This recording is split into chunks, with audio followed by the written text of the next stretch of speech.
Ladies and gentlemen, welcome back. I am Paul, U.S. Army combat veteran, and today we are going to be breaking down one of the most just bananas leaked videos. Well, not leaked, publicly available, but they've recently gone viral of Vladimir Putin, right? It appears he's suffering from some sort of illness. We are going to be diving deep to try to figure out what that is. Bear in mind, not a doctor, right? But we're also going to, really importantly, try to understand what this could mean for the war in Ukraine. So let's get into it. So first and foremost, let's take a look at this clip. This was shared, I saw it on Reddit here via Twitter, but it is from some time ago, and it depicts Putin. Oh no, what have I done? This tweet has been deleted. There we go. It depicts Putin. Interesting. Looks like the Russians are doing everything in their power to not let us see this. Let's try to make it a bigger part of the screen. There's Putin. You can see, look, there it is. What looks like a hand tremor. Yeah, they are trying really hard to get this video out. Okay, let's try one more time. It looks like it can be viewed in the embedded video. See his hand. Watch the hand. So it appears that he has a tremor when the hand is relaxed, and he stops the tremor by pressing it against his chest, and then the tremor doesn't show up when he takes his hand out and has it in motion. Okay, so now let's take a look at another example.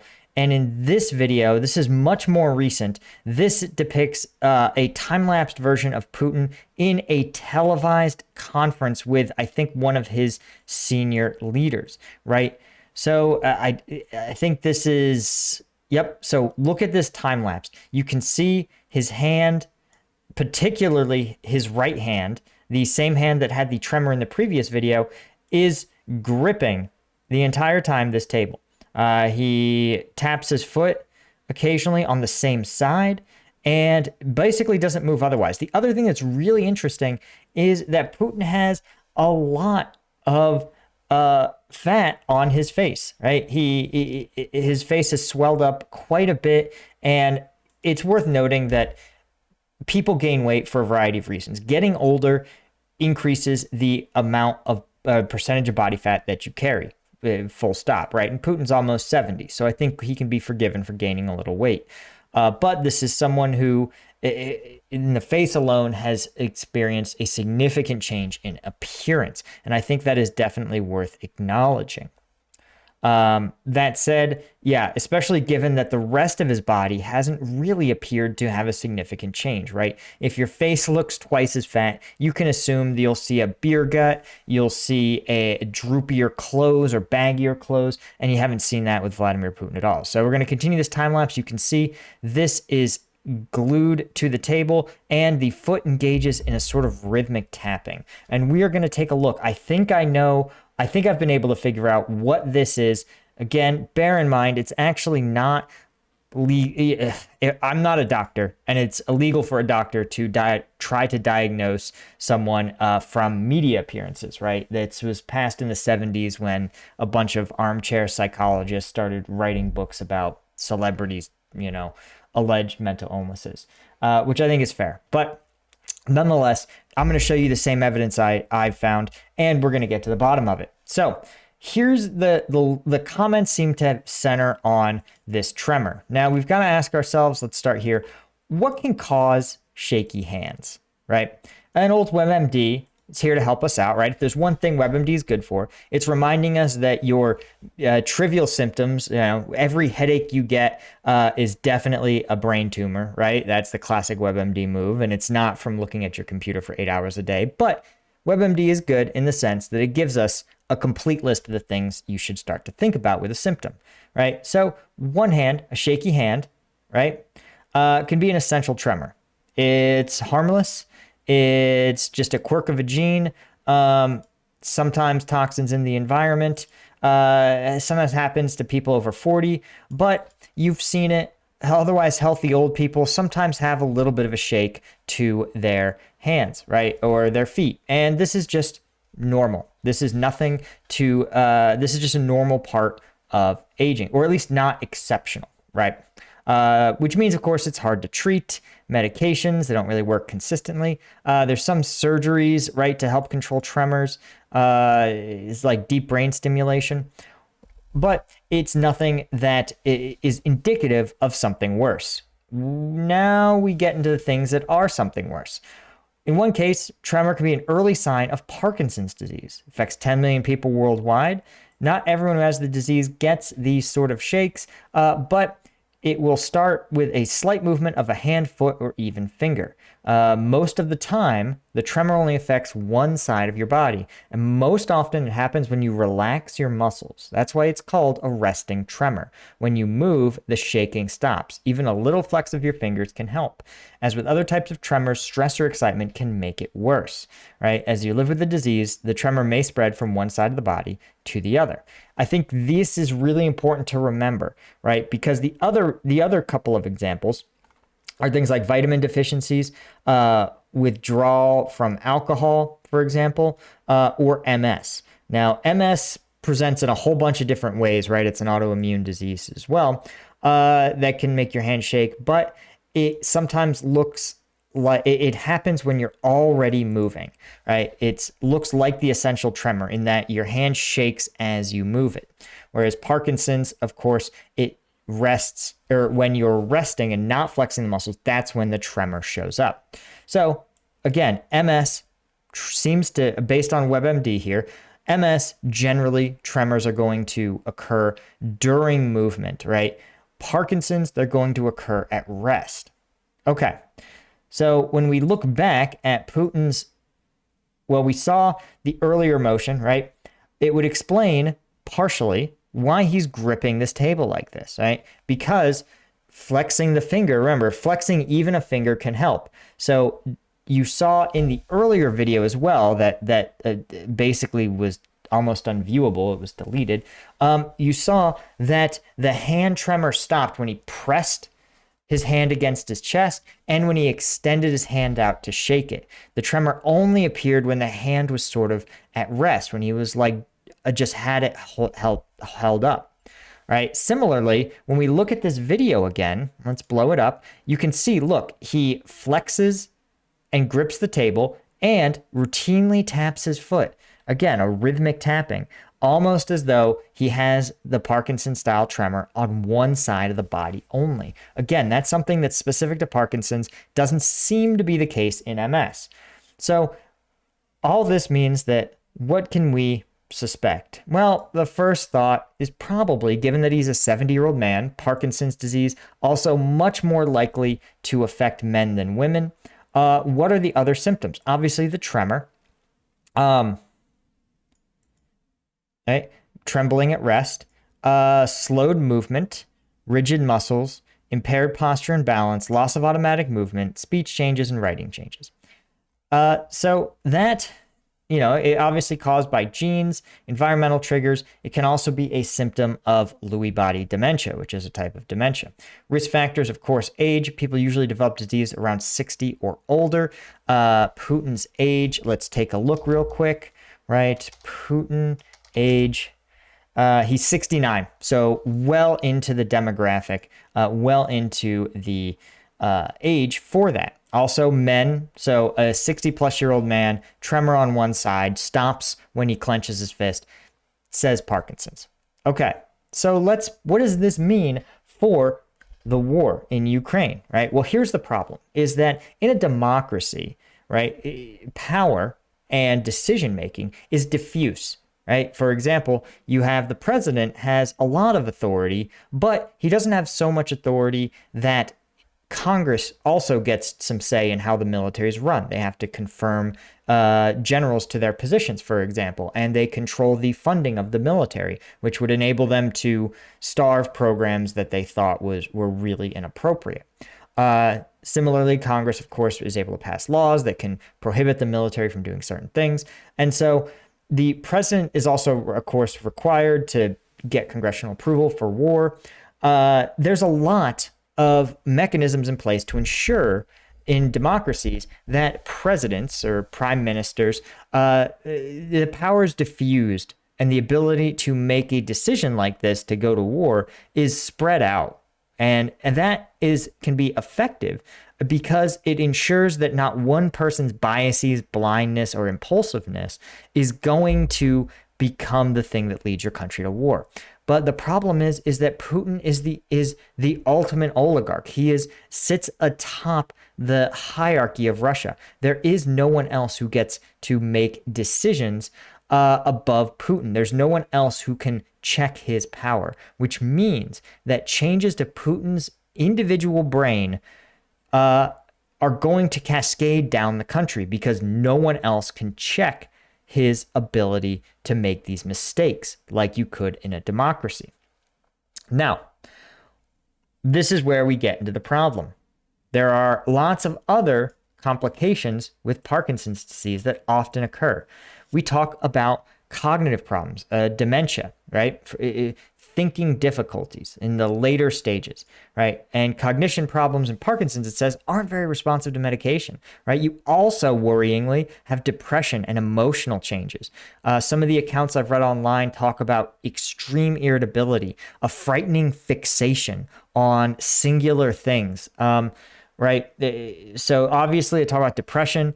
Of course, depression and many chronic illnesses occur, right? Cancer and depression is very common. It doesn't mean that cancer is causing depression. It's that, something like cancer, a major illness, changes your outlook. So treating your depression can make it easier to handle the other challenges of Parkinson's. But there's other emotional changes: fear, anxiety, loss of motivation, all of which can be very severe. You also have things like sleep problems, right? Waking up frequently throughout the night or falling asleep during the day, right? Sleep deprivation is shown to further decrease cognitive ability, even in healthy adults. So you also run into things like feeling dizzy or lightheaded when you stand up or sit down due to this drop in blood pressure, fatigue, there's a variety of symptoms that would affect your decision making around getting a Parkinson's diagnosis. Again, just to confirm, here is, again, WebMD specifically describing a Parkinson's tremor. It occurs at rest. It's rhythmic, slow, and continuous, not a random tick, jerk, or spasm. That's exactly what we saw in that hand. And of course, it's asymmetric, right? It happens on one side of the body. That's why we saw, I suspect, Putin grip the table with one hand and actually engage in a sort of tapping or flexing of the foot on the same side of the body, right? So let's talk about the facial swelling. This was sort of interesting to me. So there is if you receive prednisone or another corticosteroid, right, you can sometimes develop what's called moon face. Here we go. Or facial swelling. This is, of course, just an increase in fat deposits in the face. And you can see when you Google prednisone facial swelling, moon face is sort of a colloquial term for it. But you can see that here it talks about it. Prednisone can cause facial swelling. While not dangerous, moon face can take an emotional toll, and swelling will decrease with the tapering of medications. So the question is he on prednisone or another corticosteroid? Right. Well, the answer is it's not clear. So there is some evidence that people who take corticosteroids are less likely to develop Parkinson's, but it doesn't necessarily cause it. It could be something else that means people that need corticosteroids or an immune suppressant may also not be likely to develop Parkinson's. It could be some sort of inflammation effect. Now, there is some evidence, right, corticosteroid responsive Parkinsonism, that, some types of Parkinson's may have, corticosteroids may relieve some symptoms of Parkinsonism. They talk about inflammation. Again, steroids are generally used, corticosteroids, the kind that your doctor will prescribe you, are generally used to treat inflammation. And so there's some evidence that, of course, inflammation in Parkinson's, that prednisone and other corticosteroids may actually reduce the inflammation. But it's not super decisive, but it sounds like, from what I'm reading here, it wouldn't be crazy to have that prescribed, right? To prescribe medication, right? To prescribe a corticosteroid, which of course in turn would cause the facial swelling that we're sort of seeing in Vladimir Putin. So what does this mean for the war? Well, I think it unfortunately doesn't mean anything good. You can see here we're at parkinsonsdisease.net, and we're going to talk real quick about sort of the mood changes that accompany Parkinson's. This is a little more granular than WebMD, but it's going to give us an idea of what may be occurring should it be true that Vladimir Putin has Parkinson's. There's obviously depression, a sense that that you lose interest in things, you feel sad, hopeless, pessimistic, guilt, worthlessness, helplessness, loss of pleasure in hobbies, decreased energy, difficulty concentrating and making decisions, difficulty or changes in sleep, appetite or weight changes, restlessness, irritability, and persistent physical symptoms, right? So obviously, depression, extremely common, but it can definitely change the outlook. It could explain in part,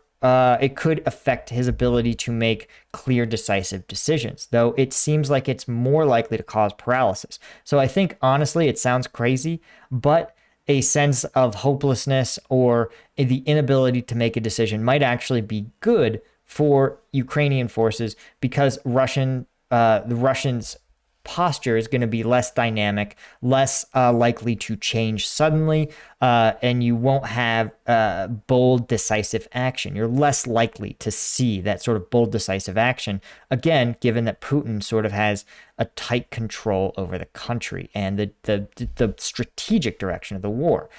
Anxiety is much more dangerous, right? Anxiety is another common mood disorder, excessive nervousness, and worry over several months.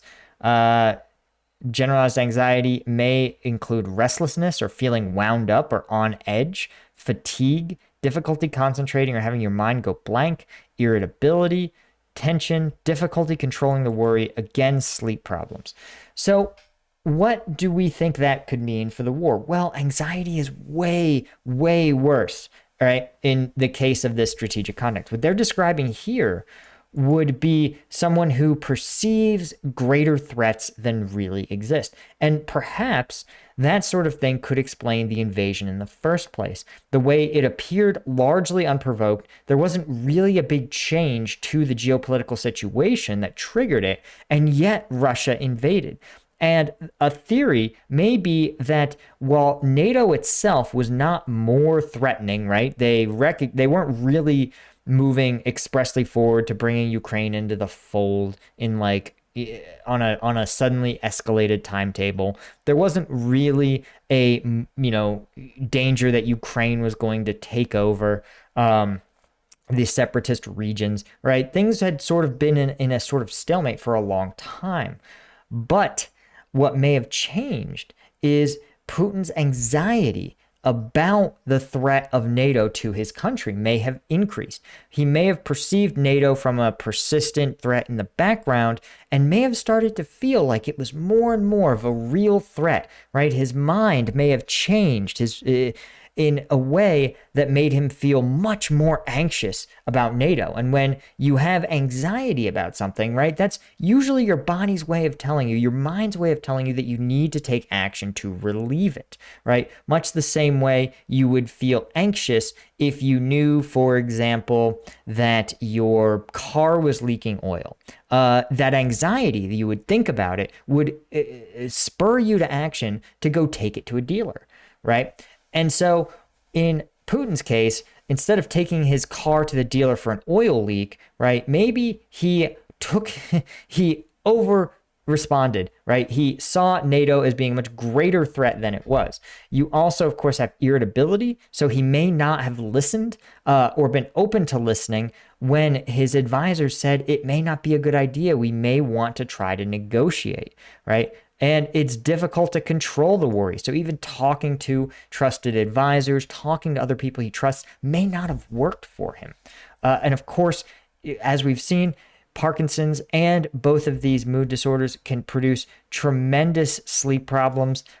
which are going to further compound the level of anxiety.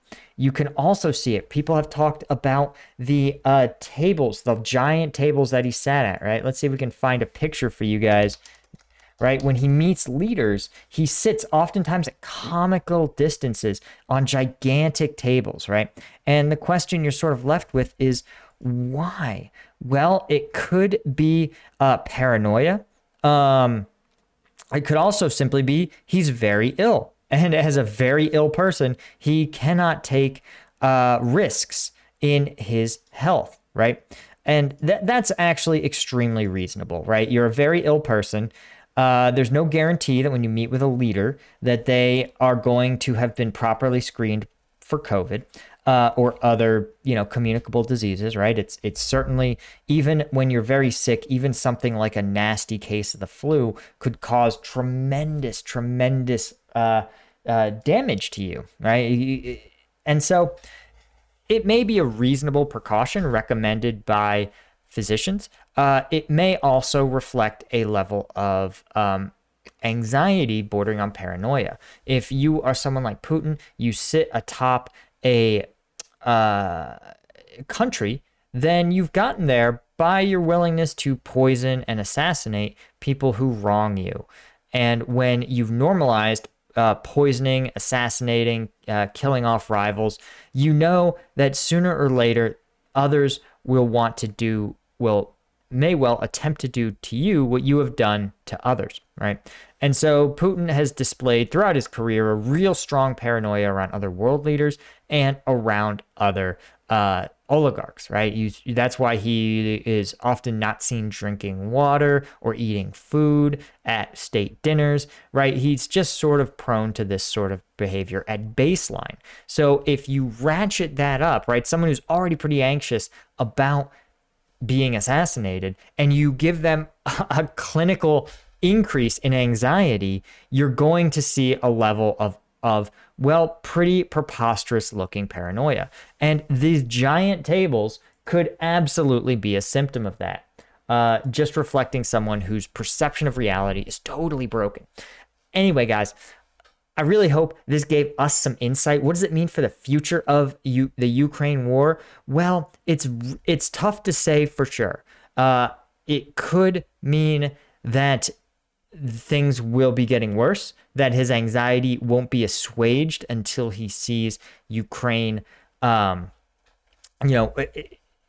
into the Russian orbit. That's really dangerous. You could also run the risk, which is both good and bad, I think, of an increased level of impulsivity.